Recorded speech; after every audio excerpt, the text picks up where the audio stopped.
Yesaya 29:12. Dan apabila kitab itu diberikan kepada seorang yang tidak dapat membaca dengan mengatakan, baiklah, baca ini, maka ia akan menjawab, aku tidak dapat membaca. Ma'ana qari. Ya, itu nubuat ya, semua senang. Iya. Iya. Saya jadi ingat ketika Jibril datang. Ya. Apakah Nabi Muhammad buta huruf? Silakan dibaca. Yesaya 29:12. Dan apabila kitab itu diberikan kepada seorang yang tidak dapat membaca dengan mengatakan, baiklah, baca ini, maka ia akan menjawab, aku tidak dapat membaca. Ma'ana qari. Ya, itu nubuat ya, semua senang. Iya. Iya. Saya jadi ingat ketika Jibril datang. Ya. Apakah Nabi Muhammad buta huruf? Begini, ketika dikatakan ummi tidak dapat membaca, itu yang seperti tertulis di dalam kitab Yesaya pasal 29 nomor ayat 12. Sekali lagi, kitab Yesaya pasal 29 ayat 12. Di situ dikatakan bahwa ketika kitab itu dibukakan dan malaikat itu berkata kepada seseorang pria itu, bacalah, ikro. Lalu laki-laki itu menjawab, aku tidak dapat membaca. Bukan masalah baca dan tulis secara hurufiah manusia, tapi sejak 600 tahun sebelum Rasulullah lahir dikatakan bahwa tidak bisa membaca adalah kitab yang dari Allah. Yesaya spasi 29 tanda bagi 12. Tanda bagi itu titik 2. Titik 2 ya, titik 2. Yesaya spasi 29 titik 2 12. Nggak usah pakai pasal ya. Nah, boleh baca dulu. Berarti itu nubuatan untuk Nabi Muhammad. Ya, mari kita baca. Oke. Itu 600 tahun sebelum Rasulullah lahir. Sebentar, Ustaz. Izin. Nanti mikrofonnya bisa dipindah ke mana-mana, Ustaz. Masya Allah. Silakan baca. Silakan dibaca. Yesaya 29:12. Dan apabila kitab itu diberikan kepada seorang yang tidak dapat membaca dengan mengatakan, baiklah, baca ini, maka ia akan menjawab, aku tidak dapat membaca. Ma'ana qari. Ya, itu nubuat ya, semua senang. Iya. Iya. Saya jadi ingat ketika Jibril datang. Ya. Nah, ini jawaban Rasulullah Muhammad SAW. Itulah dia teman-teman para ustadz yang baru saja kita dengarkan. Mereka mengklaim dan mengutip ayat Alkitab, mencari kebenaran untuk nabi mereka. Mereka berdebat satu dengan yang lain, dan kita lihat tadi bagaimana mereka membaca Alkitab untuk membenarkan nabi mereka. Bahkan ada juga tadi ustadz sampai nangis terseduk-seduk teman-teman. Dan pertanyaan saya, apakah sudah benar yang mereka katakan tentang nubuat Alkitab di dalam Yesaya yang mereka bacakan tadi teman-teman? Sejumlah ustadz ini, mereka sibuk mencari kebenaran dan mereka mengklaim dan mengatakan kitab orang Kristen adalah palsu. Dan mereka juga mengutip ayat Alkitab untuk membenarkan nabi mereka. Dan lihat perbuatan Ustadz Kainama ini, sampai dibuatnya ustadz yang lain menangis terseduk-seduk teman-teman. Dan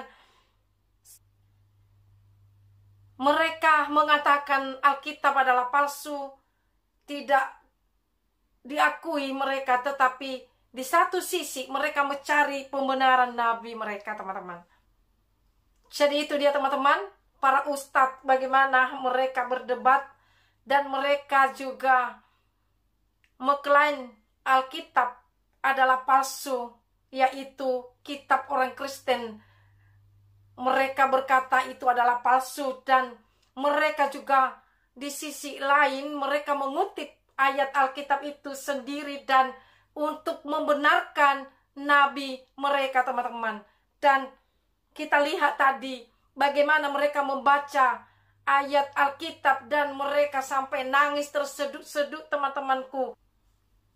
Pertanyaan saya, teman-teman, dalam hal ini, apakah benar ayat Alkitab di dalam Yesaya 29 ayat 12 itu yang disebutkan oleh Ustadz Kainama tadi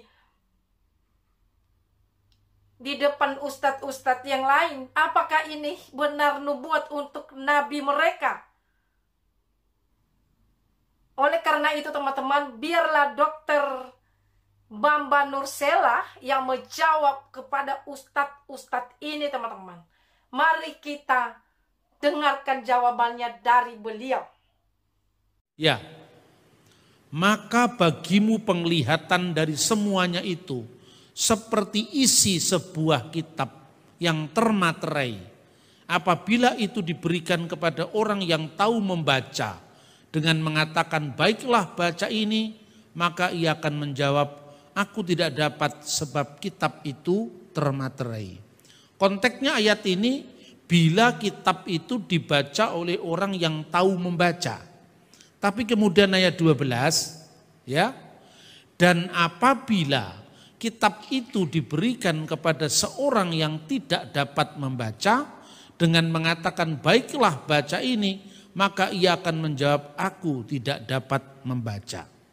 Nah, teks ini kemudian diartikan, nah tentu di otak-atik gatuk ya, ini adalah menubuatkan kedatangan Nabi akhir zaman, yaitu Nabi Muhammad ketika menerima wahyu di Gua Hira, katanya. Karena dalam teks ini bahasa Ibrani juga kata kara. Kara itu bacalah. Kara nazeh. Bacalah ini. V amar yadati seper. Saya buta huruf, saya tidak tahu kitab, kira-kira seperti itu. Sefer itu adalah kitab.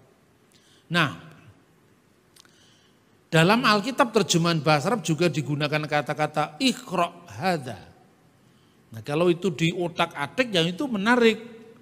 Waktu seperti yang dikisahkan oleh sejarawan Muslim namanya Ibnu Hizam yang menulis buku judulnya Sirah Nabawiyah.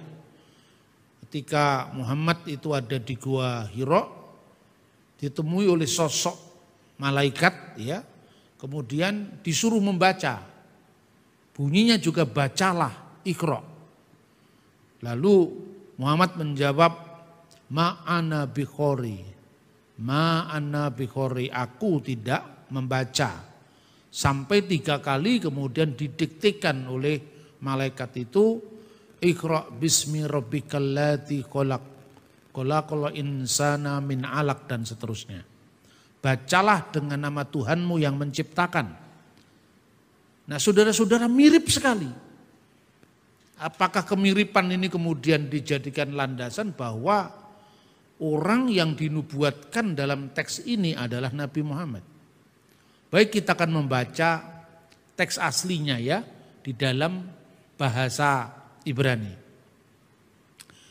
Watehi lahem hazud hakol bedibre hasefer hekatum yitanu oto el yude alimor kara nazeh vi amar lo ukal. Kira-kira teks ini kalau diberikan kepada orang yang tahu membaca, baiklah baca ini, kara nazeh, bacalah teks ini. Maka jawabnya, aku tidak dapat membaca karena apa? Karena kitab itu tertutup, termaterai. Nah, kata katum, kotam, Itulah yang disebut materai, makanya ada ungkapan kut mata dalam bahasa Aram. Kita ingat juga kemarin saya sampaikan bahwa seorang pendiri agama Manikianism yang dikenal dengan Nabi Mani, kitabnya adalah Evangelion de Mani, itu pada abad ketiga. Mendirikan agama yang namanya Dinanuhra, menyebut dirinya bahwa dia adalah penutup nabi-nabi, Kutmata de Nabie, atau penutup rasul-rasul atau materai rasul-rasul, yang dikenal the seal of the apostle. Dalam bahasa Aram, bukan Arab ya, Aram itu adalah Kutmata de Sliche. Jadi kata Qatam dalam bahasa Ibrani itu sering muncul sekali. Taruhlah aku seperti materai dalam hatimu, seperti materai pada lenganmu. Misalnya diungkapkan dalam kitab Kidung Agung.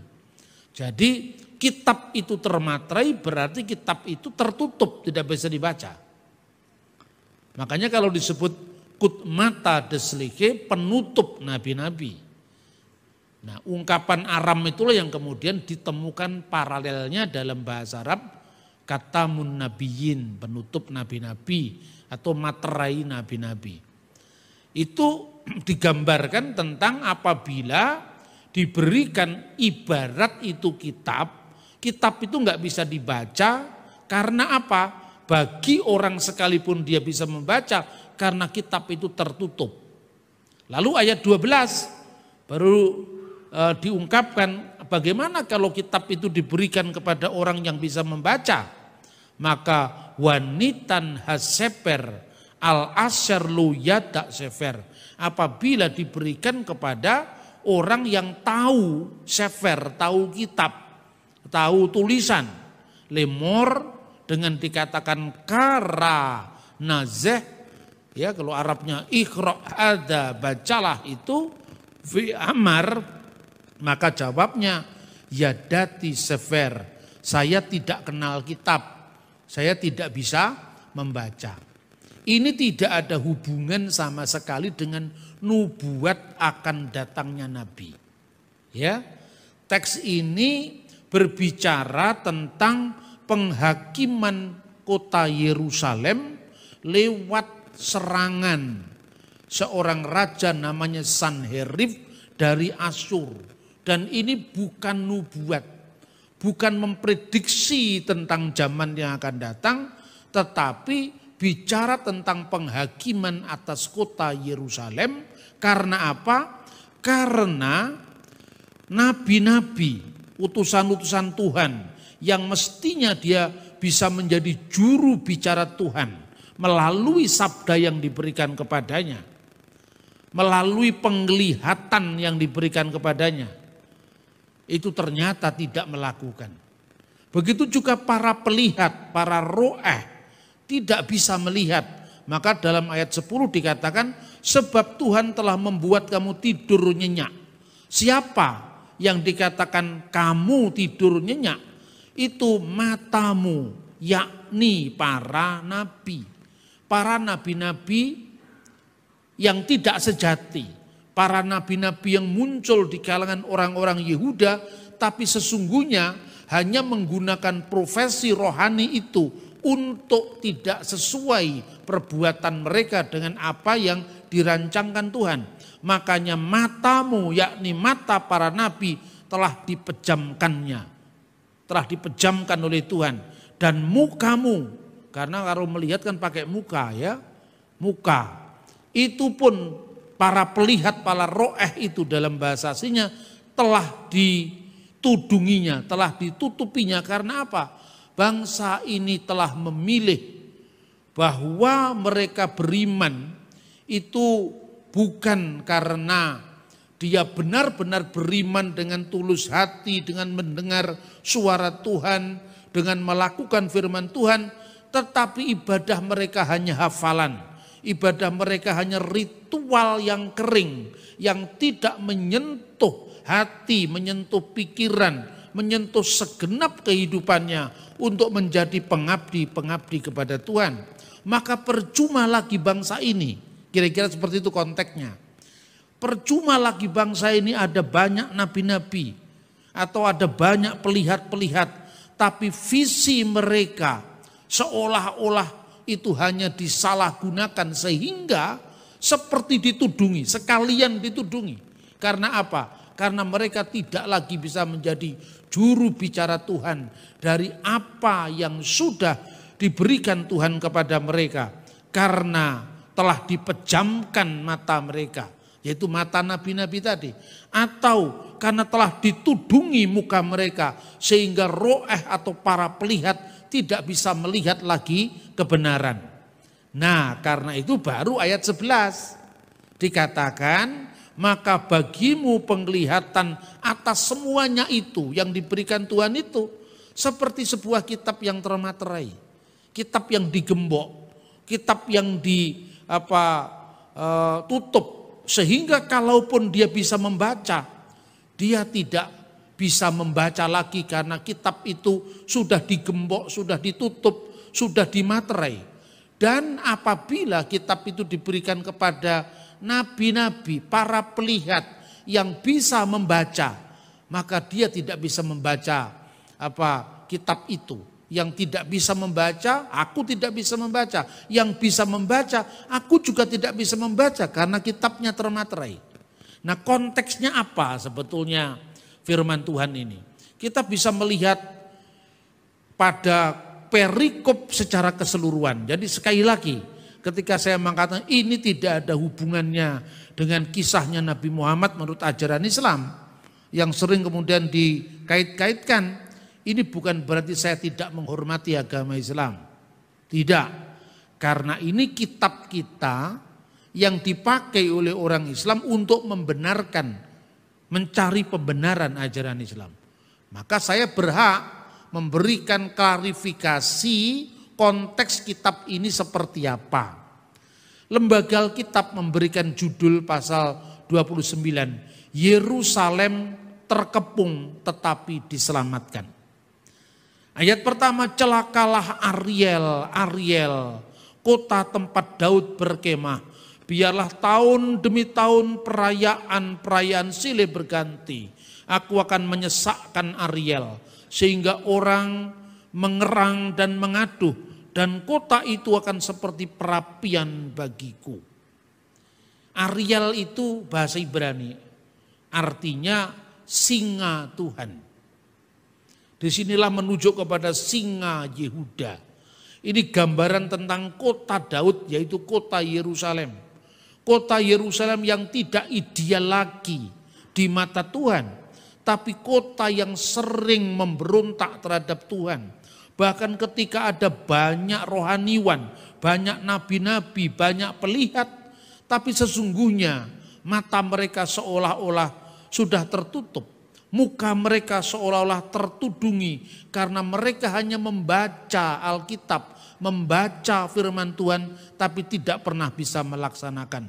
Kalaupun dia melakukan ibadah, itu hanya ibadah hafalan yang tidak membawa perubahan dalam kehidupan rohani mereka. Maka dalam konteks inilah, mulai tahun 701, Tuhan mengirimkan seorang raja Asyur yang namanya Sanherib untuk menyatakan murkanya atas kota Yerusalem. Namun toh kota Yerusalem akhirnya dilepaskan. Dan ini terjadi pada zaman Nabi Yesaya. Maka di sini Yesaya itu menjadi sumber primer. Karena Yesaya hidup dalam beberapa zaman. Dan ini terjadi pada zaman Hizkia. Nah, saudara-saudara, dia menjadi saksi mata Nabi Yesaya yang menulis ini. Karena dia saksi mata, maka dia sumber primer kalau ngomong sejarah. Ketika Raja Hizkia itu mengadu pada Tuhan, memohonkan bagaimana bangsanya atau kota suci Yerusalem atau ibu kota negara Yehuda itu telah mendurhaka kepada Tuhan karena para rohaniwannya, para pelihatnya, para nabinya tidak peka lagi melihat kehendak Tuhan. Maka kemudian Raja Asyur yang bernama Sanherib itu kemudian mengepung kota Yerusalem. Ketika Yerusalem itu dikepung, dan ini juga bukan hanya omongannya Alkitab loh saudara-saudara. Ini juga ada dalam prasasti yang langsung diterbitkan, yang langsung ditulis pada zamannya Sanherib, yang dikenal dengan inskripsi atau prasasti Prisma Sanherib. Dalam prasasti itu ada kata Hizkia, nama Raja Israel atau Raja Yehuda yang berkuasa pada saat Yerusalem dikepung. Di situ juga ada kata Yerusalem karena dikatakan Hizkia di mataku telah menjadi orang yang kukepung seperti burung dalam sangkar di Yerusalem kota itu. Inilah kesombongan atau ungkapan dari Raja Sanherib yang kemudian muncul dalam prasasti yang dikenal dengan prasasti Sanherib atau Prisma Sanherib. Karena bentuk prasasti itu seperti prisma begini, tertulis dalam bahasa Akadia. Kemudian apa yang terjadi, dan ini paralel dari kisah yang melatar belakangi kitab Nabi Yesaya ini, ditulis juga dalam 2 Raja-Raja pasal 19, 18 dan 19. Maka pada waktu itu kita bisa melihat karena rancangan dari pengepungan yang dilakukan oleh Sanherib itu, maka Raja Hizkia membangun terowongan. Nah, terowongan itulah yang menghubungkan bagaimana antara satu tempat di utara sampai tempat di kota Yerusalem. Terowongan itu sekarang ditemukan oleh arkeologi. Kalau Anda mengunjungi Israel yang disebutkan kota lama dari Raja Daud, di situ dibuat ada terowongan air di dalam itu. Dan rupanya terowongan itu untuk menyediakan persediaan air ketika nanti kalau misalnya Sanherib benar-benar telah mengepung kota Yerusalem. Tetapi karena pertobatan dari bangsa Yehuda, sekalipun nabi-nabi atau para rohaniwan atau para pelihatnya yang bisa diberikan visi oleh Tuhan tidak bisa mengemban dari firman Tuhan itu, maka Nabi Yesaya sebagai pendamping dari sang Raja Yehuda itu selalu memberikan hal-hal yang bersifat rohaniah untuk bagaimana membaca secara peka kehendak Tuhan. Makanya 2 Raja-Raja 18 dan 19 paralel dengan Yesaya pasal 29 yang kita baca sekarang. Jadi Yesaya pasal 29 itu menceritakan bagaimana kebobrokan para tokoh agama yang disebut para nevim, para nabi dan para roeh, para pelihat itu. Sehingga muka mereka seolah tertudungi, sehingga mata mereka seolah tertutup karena ibadah mereka hanya bersifat lahiriah. Nah, itulah bencana yang diancamkan kepada Ariel, yaitu singa Allah yang melambangkan kota Yerusalem. Nah saudara-saudara, di dalam 2 Raja-Raja 19 ayat 35 itu diceritakan ketika bangsa itu kemudian mengadu kepada Tuhan. Selain dia melakukan usaha untuk bagaimana nantinya kalau serangan Sanherib itu akan tiba di kota Yerusalem, dibangun terowongan itu. Dan kita juga menemukan prasasti di sana yang disebut sebagai prasasti Siloam. Prasasti itu menceritakan kejadian ini. Jadi sekarang jelas Alkitab itu bukan sekedar buku yang diklaim sebagai wahyu tanpa bukti atau tanpa konfirmasi dengan sumber-sumber sejarah yang sejaman. Nah, jadi itu dia teman-teman, kebenarannya kita sudah mendengarkan bagaimana penjelasan dari beliau dan cukup jelas menurut saya. Dan mari teman-teman berikan masukan kalian, pendapat kalian dalam hal ini, dan sampai jumpa di video yang berikutnya. Tuhan Yesus memberkati kita. Shalom buat kita semuanya.